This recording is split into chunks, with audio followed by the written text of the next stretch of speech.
د نن ورځې تر دې مهاله ډېر مهم تازه خبرونه درنو لیدونکو ویډیو تر پایه وګورئ ترڅو د نن ورځې له خبرونو څخه باخبره شئ. پاکستان د پاکستان بیټ آباد کې یو 30 کلنې مور په یو وخت و ماشومان دنیا ته راوړي دي. روغتیا پالان وایي چې تر اوسه د مور او ماشومانو وضعیت روغتیایي دی. بلخوا بیا په افغانستان کې د پلار او زوی وو نعمت الله رجبي او عزت الله رجبي.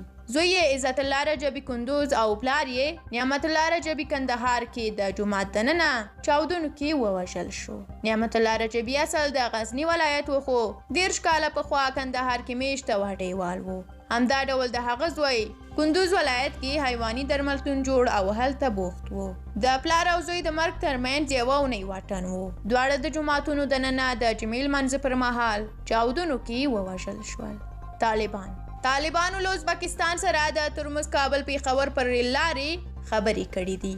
مزار شریف د مزار شریف په شمول ځینو ولایتونو کې د وړو بیه ټیټه شوې ده. په کابل کې بیا بیې تر اوسه هم لوړې دي. حکومت په 14 قلمه خوراکي توکو مالیه صفر کړې ده او ورسره یې د قزاقستان سره د وړو او قرغیزستان سره د غوړیو لوی قراردادونه کړي دي.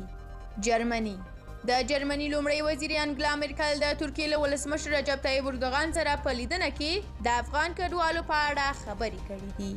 او همدارنګه له دې سره اخري خبر همدا چې سردار حسین بابک وایي چې د پاکستان او افغانستان دواړو ولسونو ته پکار دي چې د بندو لارو د خلاصون لپاره غږ اوچت کړي.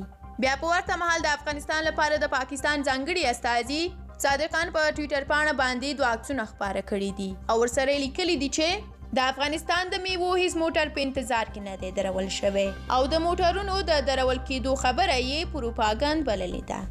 له تاسو ډېره زیاته مننه چې د دې ویډیو لیدونکي وئ.